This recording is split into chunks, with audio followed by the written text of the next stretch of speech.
आलसी ससुराल में सबको लाइन पर लाने वाली बहू। चलो ये सब बन गया, अब जल्दी से सबको बुला लेती हूँ, लेकिन अपने कमरे में ही दुबक कर बैठे हुए हैं। मुझे देखो, मुझे तो ठंड ही नहीं लग रही। मम्मी पापा सब लोग डाइनिंग टेबल पर आ जाओ। घर के सभी लोग डाइनिंग टेबल पर आ जाते हैं। दादी ठिठुरते हुए छड़ी लिए कुर्सी पर बैठ जाती हैं। बाप रे, बहुत ठंडी हो रही है। मुझे तो अपने कमरे से निकलने का मन ही नहीं कर रहा। मन कर रहा है बस हीटर के सामने हाथ सेकती रहूं। अनिका, क्या बनाया है तूने खाने में? गरम गरम खिला दे। आज तो मैं अपनी दादी के लिए गर्मा गर्म ब्रेड पकौड़े और अदरक वाली चाय बनाई हूँ। ये लो, सब गरम गरम पियो। बाप रे, इतनी ठंड में दीदी तुम कैसे चक्कर ये सब काम धन का खाना बना लेती हो? माँ से बोला था संडे के दिन ब्रेड पकौड़ा बनाने का, लेकिन न बनाने के चक्कर में मुझे बाहर भेजकर मंगवाया। हाँ तो क्या हो गया, इतनी ठंड में मुझसे नहीं बन रहा, तू जाकर खाना बना ले। अरे नहीं मम्मी, ये सब दीदी ही कर सकती हैं। अरे चलो बातें बंद करो, अब गरम गरम चाय पकौड़े लो। सभी लोग चाय नाश्ते का आनंद लेते हैं। सच में सर्दी तो बहुत बढ़ गई है। अरे ऐसी सर्दी में गरम गरम गाजर का हलवा खाने में कितना सुकून मिलता है। अश्विनी, गाजर का हलवा बना दे सबके लिए, और विहान बेटा आज बाजार से 5 किलो गाजर ले आना। अरे दादी नहीं, मैं नहीं जाना चाहता बाहर ठंड में। अरे बाहर जाने की कोई जरूरत नहीं है, कल रात को ही मैं 5 किलो गाजर घर में लेकर आया हूँ। अश्विनी अभी बना दो। क्या 5 किलो गाजर मैं बनाऊं? माँ जी, आपने तो एक बारी में हुक्म दे दिया जैसे कि वो 5 किलो गाजर नहीं 5 मूंगफली के दाने हो जो बड़ी आसानी से छिल जाएंगे। आपको पता है ना गाजर को धोने छीलने में कितना टाइम लगता है, और फिर गलाने में। आज शाम रात तक ही गाजर का हलवा बन पाएगा। ओहो मम्मी, जब दादी का गाजर का हलवा खाने का मन अभी है तो अभी बनेगा ना। आप चिंता मत करो दादी, मैं गाजर छील देती हूँ फटाफट, 2 घंटे में तो बन जाएगा। वैसे माँ, गाजर छीलने में आप मदद करवा दोगी तो काम और भी जल्दी हो जाएगा। आपको तो पता है मेरी क्या फुर्ती है। ठीक है, चलवा दूंगी। कुछ देर बाद इतनी ठंड में आने का सारी गाजर को बड़े से पतीले में धो लेती है। फिर माँ बेटी हीटर के सामने बैठकर गाजर छीलती है। अश्विनी तो कांप रही थी। बाप रे, इस गाजर को छीलना कितना मुश्किल है। ऐसा लग रहा है बर्फ में से गाजर निकल कर आई है अभी। क्या माँ, आप इतना सोचोगे तब तो काम हो गया। देखो आपने एक भी गाजर नहीं छीली और मैंने 3 गाजर छील दिए जब तक। चलो जल्दी जल्दी काम करो। हाँ कर रही हूँ मेरी माँ। कभी तुझे सिखाने के लिए मैं ये शब्द तुझे बोलती थी और आज तू यही सब कर रही है। हाँ माँ, क्योंकि मैं फुर्तीली हो गई हूँ ना आपकी डांट से। कांपते हुए अश्विनी आधे घंटे में सिर्फ 7-8 गाजर छिल पाती है, जबकि बेटी फुर्तीले हाथों से आधे घंटे में 2 किलो गाजर छील कर साइड कर देती है, और बची कुछ ही देर में वो पूरी 5 किलो गाजर खुद ही कर देती है। ओहो माँ, मैंने सारी गाजर छील दी और आप पिछले 20 मिनट से एक ही गाजर पर अटकी हुई हो। लाओ ये भी मैं ही कर दूं। अब अनिका लास्ट गाजर को भी छील देती है, जिसको वो हलवा बनाने के लिए बड़ी सी कढ़ाई पर रखती है और खूब देर तक उसे चलाती है। तेज तेज गैस पर पकाते हैं। वो शक्कर में खोया इत्यादि डालकर बेहतरीन तरीके से पकाती है, जिसके बाद घर में गाजर के हलवे की भीनी भीनी खुशबू महकने लगती है, और कुछ ही देर में अनिका फुर्तीले तरीके से सबको गाजर का हलवा परोस देती है। वाह मेरी बच्ची वाह, तूने तो मेरा दिल खुश कर दिया। आज गाजर का हलवा खाना था, तूने बना भी दिया। तेरी माँ से कहती तो वो कल का दिन भी लगा देती। सच में तेरे ससुराल वाले तुझसे बहुत खुश रहेंगे, क्योंकि तू हमारे पलक झपकते ही काम कर देती है। चाहे सर्दी हो या गर्मी, तेरा फुर्तीलापन कम नहीं होता। अरे ये बात तो माँ आपने बिल्कुल ठीक कही। मुझे बहुत गर्व है इस पर कि फुर्तीले तरीके से ये काम करती है। सच में उसकी जगह मैं होती तो माँ जी, मुझसे गाजर का हलवा नहीं बनता, लेकिन मेरी बेटी ने बना दिया। मेरी बेटी सयानी हो गई है, अब इसके लिए एक अच्छा ससुराल देख लेना चाहिए। दीदी गाजर का हलवा खा रहा हूँ मैं, मेरा असाइनमेंट रहता है, प्लीज कंप्लीट करवा दो। मैं बहुत देर से लिख रहा हूँ, हाथ थक गए हैं। 1 घंटा है और अभी 12 पेज भरने हैं, मुझसे नहीं हो पाएगा। अरे तेरा जब तक गाजर का हलवा खत्म होगा मैं उतनी देर में तेरा सारा काम कंप्लीट कर दूंगी। तू बस मुझे बता दे क्या लिखना है। फिर विहान असाइनमेंट और बुके देकर आ जाता है और गाजर का हलवा खाता है। इतनी देर में अनिका उसके असाइनमेंट का फटाफट सारे पेज का काम कर देती है। ये ले बंदर, आज तो मैंने तुझे बचा लिया, लेकिन नेक्स्ट टाइम नहीं बचाऊंगी। टाइम से काम किया कर। थैंक यू दीदी, मैं टाइम से काम करूंगा। ऐसी सर्दियों में अनिका फुर्ती दिखाते हुए अपने घर का कपड़े धोने से लेकर बर्तन धोने तक सबका ख्याल रखना टोटल सारा काम कर देती है। कमलेश की जरूरी कागज नहीं मिलते हैं तब अनिका फटाफट ढूंढकर अपने पिता को दे देती है। ऐसी सड़क पर वो एक अंधी दादी की मदद करती है, अपनी पीठ पर छोटी से बिठाकर उन्हें उनके घर छोड़ देती है। इस बीच कमलेश अपनी बेटी का रिश्ता एक अच्छे घर आने के लड़के निकुंज से जोड़ता है। सगाई होती है, हल्दी मेहंदी की रस्म होती है, नाच गाने के बाद अगले दिन धूमधाम से दोनों की शादी हो जाती है और ससुराल वाले बहू का स्वागत करते हैं। लेकिन दहलीज पर चावल का कलश नहीं था। तब सास गायत्री, ओह, चावल का कलश तो मैं भूल गई। पिंकी जा अंदर से चावल लेकर आ। नहीं मम्मी, मैं भाभी के पास से कहीं नहीं जाऊंगी। अभिषेक तू लेकर आ। नहीं मुझे नहीं जाना, मुझे ठंड लग रही है, तू ही लेकर आज जल्दी कर, भाभी खड़ी है। हाँ तो मुझे क्या गर्मी लग रही है, मुझे भी ठंड लग रही है। आज तू कलश लेकर आ। नहीं तू कलश लेकर आएगी। अरे तुम लोग कलश लाते लाते कलेश ही कर दोगे। इससे पहले अपनी भाभी के लिए चावल का कलश ले आओ, वरना मेरा रुद्र रूप देखोगे। तुम भी ना गायत्री, सारा इंतजाम करके रखना चाहिए था, आलस करती हो। मैं लाती हूँ। अरे आप मुझे क्यों बोल रहे हैं जब बच्चे ही नालायक हैं। मम्मी जी पापा जी कोई बात नहीं, सभी थके हुए हैं और ठंड का मौसम है। फिर पिंकी चावल का कलश लेकर आती है। तब बहू गृह प्रवेश करके अंदर आती है और गायत्री उसकी आरती उतारती है। बहू बहुत ज्यादा थकान हो रही है और ठंड भी है, सब सो जाएंगे वही बेहतर है। सुबह जल्दी भी उठना है। चलो चलो बच्चों अब सो जाओ, बाकी की रस्म कल देखेंगे। हाँ माँ, मुझे भी नींद आ रही है आने का, मैं बहुत थक गया हूँ। हीटर वही होगा, तुम प्लीज हीटर चलाकर रूम गर्म कर देना। जी जी। घर के सभी लोग अपने अपने कमरे में सोने चले जाते हैं। अनिका अपने कमरे में आकर हीटर ऑन कर देती है। अरे ये तो नौबता टाइप निकले, कमरे में आए, बिस्तर पर लेटे और सो गए। लगता है काफी ज्यादा थके हुए हैं। मेरे ससुराल वाले थोड़े अजीब लगे, कैसे मेरे सामने चावल का कलश लाने के लिए लड़ रहे थे। फिर कोई बात नहीं, भाई बहनों में ऐसा होता रहता है। मेरे और विहान का भी तो यही सीन है। मैं अभी टायर्ड हूँ, लेकिन मेकअप रिमूव करना पड़ेगा फर्स्ट ऑफ ऑल। ये कहकर अनिका अपना ज्वेलरी रिमूव करती है और फिर मेकअप और कपड़े चेंज करके हीटर बंद करके सो जाती है। अगली सुबह फुर्तीलेपन की वजह से अनिका 5 बजे जल्दी उठकर घर की धुलाई सफाई आधे घंटे में ही कर देती है और फिर पूजा करने के बाद 1 घंटे में पूड़ी कचौड़ी गाजर का हलवा चाय पनीर मखनी चावल इत्यादि व्यंजन बनाकर तैयार कर देती है। अरे वाह, सारा खाना तैयार हो गया। काम भी इतना जल्दी करती हूँ कि बोर हो रही हूँ। ये सब लोग तो अभी उठे भी नहीं है और जगाना भी ठीक नहीं। डस्टिंग कर लेती हूँ जब तक। अनिका पूरे हॉल और अपने कमरे की डस्टिंग कर लेती है। घर वालों की कुछ गंदे कपड़े देखकर कपड़े भी धो लेती है। छत पर जाकर झाड़ू भी लगा लेती है, पौधों में पानी डाल लेती है। इसके बाद 8:30 हो जाते हैं। तब बहू, अरे अभी तक कोई नहीं उठा। माँ जी ने तो कहा था जल्दी उठना है। जगाऊं क्या इनको, भी तो ऑफिस जाना है। इनको जगा देती हूँ पहले। अनिका अपने पति को जगाती है। तब नींद में पति, अरे क्या हुआ, क्यों उठा रही हो, सोने दो ना। अजी आपको ऑफिस नहीं जाना क्या? 9 बजने वाले हैं। कितने बजे का ऑफिस है? अरे यार, शादी की वजह से बहुत थक गया हूँ, आज मेरा ऑफिस जाने का मन नहीं है, कल से जाऊंगा और सोने दो। अच्छा ठीक है, लेकिन मैंने डिनर बनाया, आधे घंटे बाद आप उठ जाना। हाँ तुम जाओ। अनिका थोड़ी देर और इंतजार करती है। अब 9:30 बज जाते हैं। वो घर के सभी सदस्यों को जगाती है, नंद को, देवर को भी। पिंकी सुबह हो गई, उठ जाओ, 10 बजने वाले हैं, खाना ठंडा हो रहा है। भाभी मैं तैयार होकर आ जाऊंगी, आप चिंता मत करो। ठीक है। अनिका हॉल में बैठकर सबका आधा घंटा और इंतजार करती है। घड़ी की सुई भी अब 10 बजाने का बताती है। हे भगवान, ये कैसे मेरे ससुराल वाले। मैं सुबह 5 बजे की जगी हूँ और ये लोग अभी तक नहीं उठे। 10 बजे भी ब्रह्म मुहूर्त जैसा सन्नाटा है।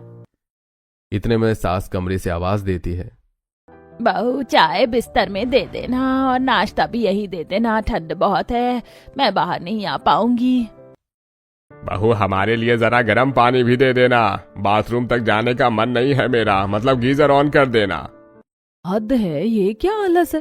अब सब लोग अपने कमरे में बैठकर चाय नाश्ता करेंगे क्या?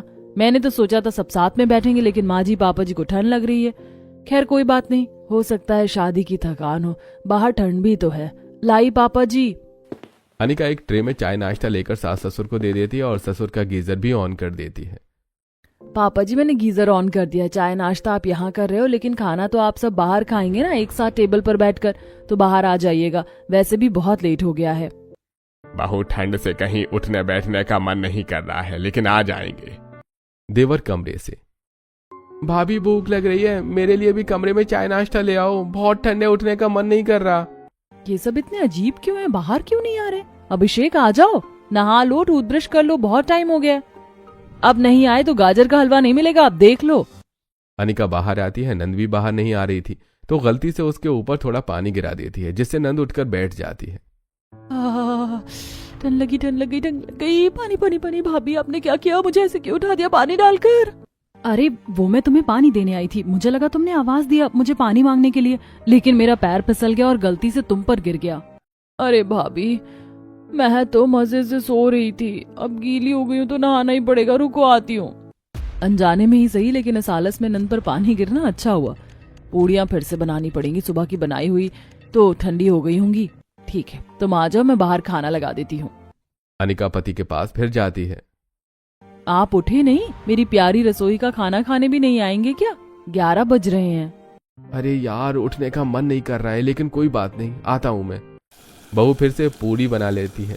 कुछ देर में सभी लोग आ जाते हैं, कुछ बिना नहाए आए थे, कुछ सिर्फ ब्रश करके डाइनिंग टेबल पर बैठ गए थे और खाना खा रहे थे। मुझे बहुत ठंड लग रही है बहू, मेरे से बैठने को नहीं हो रहा है, मेरा मन कर रहा रजाई लेकर आ जाऊं यहीं पर, जल्दी से हीटर चला दे वरना मुझसे खाना नहीं खाया जाएगा। अरे मुझे भी बहुत ठंड लग रही है, जल्दी से लेटर चला दिया माँ जी पापा जी। वाह भाभी, गरम गरम खाना तो बहुत अच्छा लग रहा है। हाँ भाभी, ये नान मटर पनीर बहुत अच्छी है। भाभी गाजर का हलवा और है ना, आप मेरा फेवरेट है। हाँ हाँ और है, खत्म भी हो गया तो दोबारा बन जाएगा। अरे वैसे घर बहुत चमक रहा है। बहू अपने आप इतना सब काम कर लिया? अरे माँ जी मैंने तो कपड़े भी धो दिए, सब कुछ कर लिया। आप सब लोग सो रहे थे, मेरे पास कोई काम नहीं था तो फटाफट सब कुछ कर लिया। ये पूड़ियाँ तो दोबारा बनाई है, मेरा खाना 6:30 तक तैयार हो गया था। अरे बहू सर्दी का टाइम था, तेरी भी शादी हुई है, थकान होगी, आराम से उठती, क्यों इतना सब कुछ किया? अरे माँ जी आपने ही तो कल सुबह जल्दी उठने को कहा था, फिर आप लोग सब खुद ही सो रहे थे। अच्छा कोई बात नहीं, आराम कर लेना तू, खाना खाने के बाद हम थोड़ा सा फिर सो जाएंगे, तो तू कमरे में दोपहर वाला खाना दे देना और शाम की चाय भी। जी माँ जी। खाना खाकर अपने अपने कमरे में वापस चले जाते हैं। निकुंज ऑफिस नहीं जाता है, नंद अभिषेक फोन चलाते रहते हैं, सास ससुर भी सोते हैं। बहू बहुत खाली होती है तो वो बैठकर अपनी अलमारी में नए कपड़े लगाती है। पता नहीं मुझे ऐसा क्यों लगा कि सभी लोग आलसी किस्म के हैं। इन्होंने नाश्ता करने में 11-12 बजा दिए, फिर खाना भी कमरे में बैठकर खाना चाहते हैं, और एक मैं हूँ जिसने घर का आगे से ज्यादा काम अकेले निपटा लिया। शायद मैं फुर्तीली हूँ, इसीलिए ये लोग मुझे आलसी लग रहे हैं। 2-3 दिन गुजरते हैं, ससुराल वालों का यही हाल रहता है। वो रोज सुबह अपने कमरे से निकलती ही नहीं है। बहू को कमरे में ही चाय नाश्ता देना पड़ता है और कॉलेज के लिए अभिषेक भी लेट जाता है। पति को उठाते उठाते तो अनिका के 1-2 घंटे बर्बाद हो जाते हैं और वो भी लेट ऑफिस जाता है।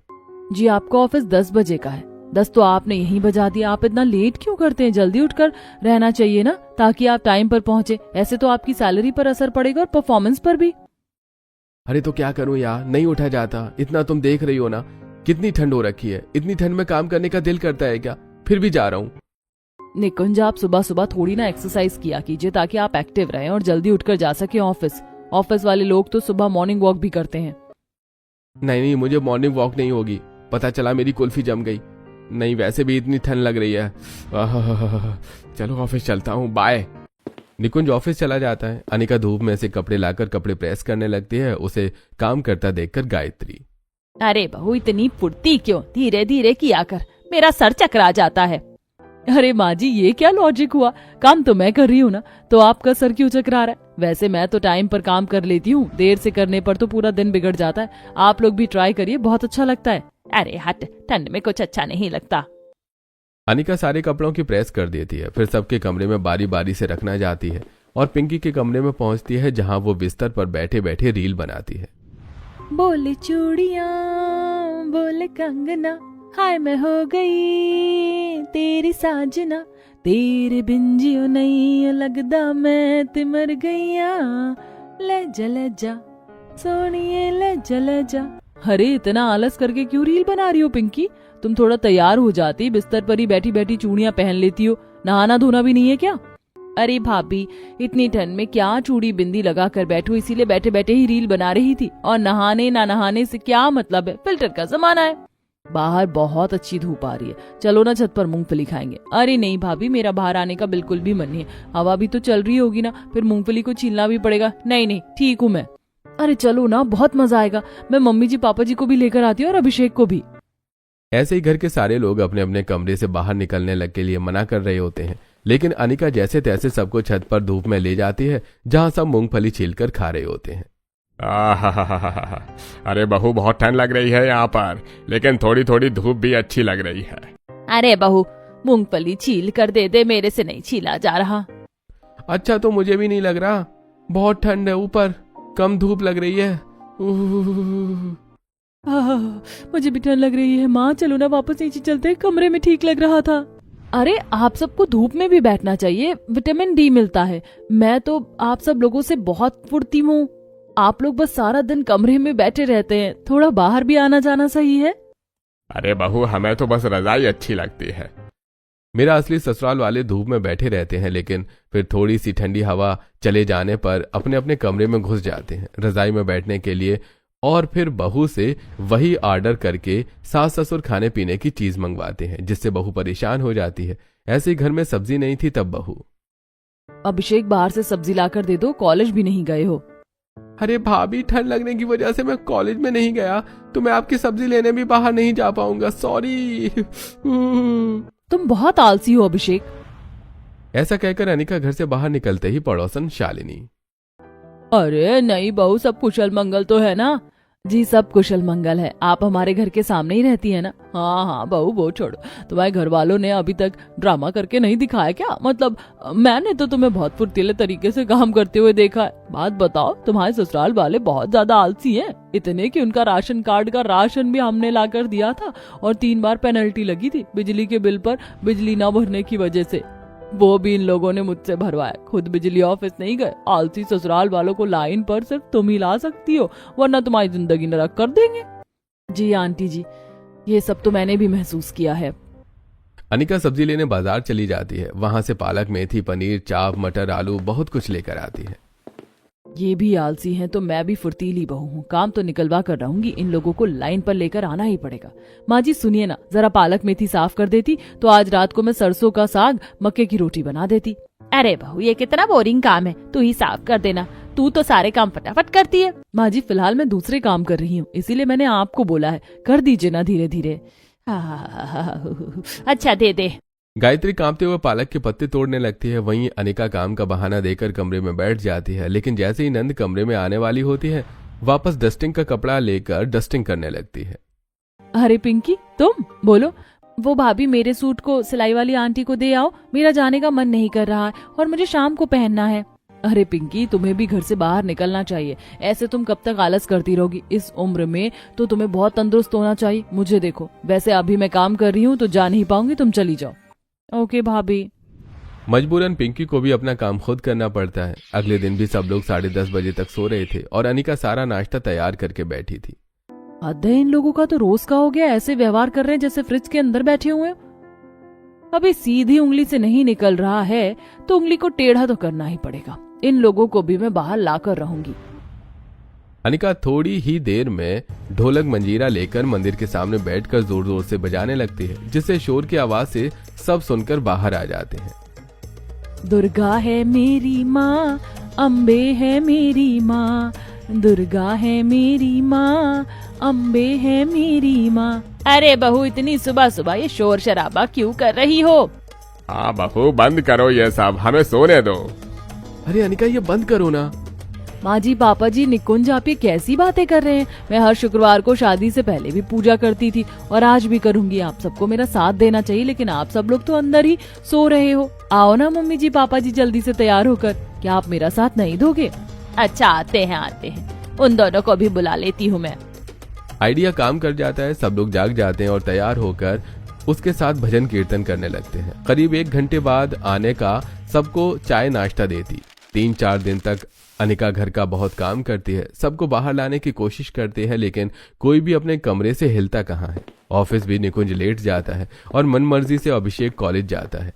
नंद अनिका के साथ घर में कोई हेल्प करवाती नहीं है तो अचानक से सुबह सुबह अनिका तबीयत खराब होने की एक्टिंग करती है। अरे अनिका, मेरा आज भी ऑफिस जाने का मन नहीं कर रहा है, घर रह लेता हूँ। तुम लेटी क्यों हो? रोज तो जल्दी उठ जाती हो। कुछ नहीं, सारा काम अकेले करने की वजह से तबीयत खराब हो गई है। दवाई भी कैसे आएगी? आप तो ऑफिस लेट जाते हो, फिर सैलरी कटेगी। अब आप घर का राशन संभालोगे या मेरी तबीयत? कोई बात नहीं, मैं बिना दवाई के रह लूंगी, आप छुट्टी कर लो। नहीं, मैं जाता हूँ, अभी तैयार होता हूँ। छुट्टी करूंगा तो तुम्हारी दवाई कैसे आएगी? मैं पिंकी को बोल देता हूँ, तुम्हारा ख्याल रखेगी। निकुंज फटाफट ऑफिस के लिए तैयार होकर चला जाता है। पिंकी बस खाना बना देती है। तब धीरे धीरे चलकर खांसते हुए गुस्सा ससुर के पास जाती है।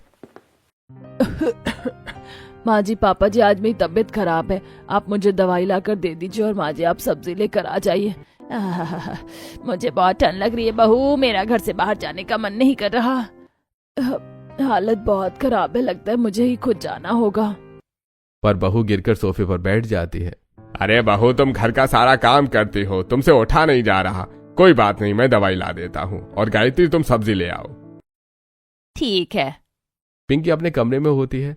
सास ससुर बाहर चले जाते हैं। तब बहाने से बहू नंद को भी बाहर भेज देती है और फिर अभिषेक को कहती है, देवर जी, जब आप वॉशरूम में थे तो आपके फ्रेंड का कॉलेज से फोन आया था कि जिस बच्चे का असाइनमेंट दे रखा है और वो नहीं आ रहा है, तभी उसके सेमेस्टर्स के मार्क्स काटे जाएंगे। अब आप देख लो, आपको कॉलेज जाना है या नहीं। नो, मैंने तो सब कुछ टाइम पर काम कर रखा है। मेरे मार्क्स कट जाएंगे तो मैं एग्जाम में कैसे बैठूंगा? भाभी, मैं कॉलेज जा रहा हूँ और रोज जाना पड़ेगा। हाँ, जाओ। अब आया ना मजा। इन आलसी ससुराल वालों को लाइन पर लाने का एक यही तरीका बचा था। इस तरह आने का कोई न कोई हरकत करके या बहाने से उन्हें सुबह जल्दी उठने की कोशिश करती है। कभी उठ जाते हैं, कभी नहीं उठते। बहू इतना सुबह सुबह क्यों जल्दी उठाने की कोशिश करती है? हमें नहीं उठना।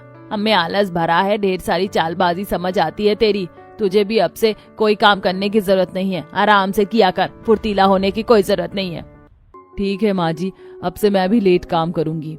फिर अनिका घर के सारे काम धीरे धीरे करती है, ससुराल वालों के सामने, लेकिन अकेले में फुर्तीले तरीके से कर लिया करती थी। फिर सबको सुधारने के लिए एक दिन वो डॉक्टर की एक्टिंग करने के लिए बोलते हैं। घर के सभी लोग बहू की तबीयत से परेशान होते हैं। डॉक्टर साहब, मुझे ठीक से सांस नहीं आ रही, बहुत कमजोरी सा फील हो रहा है, हाथ पाँव नहीं चल रहे हैं। लगता है आपने एक्सरसाइज करना, काम करना छोड़ दिया है और कुछ ठंड की वजह से तबीयत खराब है, इसलिए हाथ पैर अकड़ रहे हैं। अगर आप रोज एक्सरसाइज नहीं करोगी, फुर्तीली नहीं रहोगी, तो यही हालत हो जाएगी और एक दिन हाथ पैर चलना बंद हो जाएंगे। डॉक्टर, आप ये क्या बोल रहे हैं? ये तो हमारे घर में सबसे ज्यादा फुर्तीली है। हाँ, बस कुछ दिन माँ के कहने पर धीरे काम कर रही थी। देखिए, फुर्तीली थी, आलस करने से उनके हाथ पैर चलना बंद हो गए। तबीयत इतनी खराब है, अगर एक्सरसाइज करती रहती, जल्दी उठती, तो ऐसा नहीं होता। डॉक्टर साहब, आप झूठ मत बोलो, मेरे सारे ससुराल वाले बहुत आलसी हैं, वो तो कुछ नहीं करते हैं, तो मेरी हालत ऐसी क्यों हो गई है? देखिए, आप फुर्तीली रहती थी तो आपकी 1-1.5 हफ्ते में ये हालत हो गई, लेकिन जो लंबे समय से कोई एक्सरसाइज नहीं कर रहे ना, जल्दी उठ रहे, उनकी तो तबीयत और भी ज्यादा लंबे समय तक खराब हो सकती है और गंभीर बीमारियां भी लग सकती हैं। अब फैसला आपके हाथ में है। वो तो सुना ही होगा आपने, आलसी मनुष्य का शत्रु होता है। नहीं, मैं तो जवान हूँ, अभी मैं अपनी हालत ऐसी नहीं कर सकता। और मेरी तो शादी भी नहीं हुई अभी, और मैंने तो नाती पोते भी नहीं खिलाए। नहीं डॉक्टर साहब, कुछ ऐसा रामबाण इलाज बताओ इसका जो हमारे शरीर के साथ ना हो, वैसे ही हम बुढ़े हैं। हाँ डॉक्टर साहब, इलाज तो एक ही है। आप सबको चाहे गर्मी हो या सर्दी जल्दी उठना पड़ेगा, आलस त्यागना होगा, मॉर्निंग वॉक करनी होगी और शाम को भी टहलने होगा। एक्टिविटी कीजिए, खाना टाइम पर खाइए, वरना पाचन भी खराब हो सकता है। जी डॉक्टर साहब, अब ऐसा ही होगा, हम सब जल्दी उठेंगे, कोई आलस नहीं करेंगे। अरे वाह अनिका, तेरा प्लान तो काम कर गया। इस तरह अनिका धीरे धीरे तबीयत ठीक करने की एक्टिंग कर रोज सुबह एक्सरसाइज और अच्छा खाना बनाती है। घर वाले भी टाइम पर उठकर एक्सरसाइज, मेडिटेशन करते हैं और आलस को छोड़कर फुर्तीले हो जाते हैं।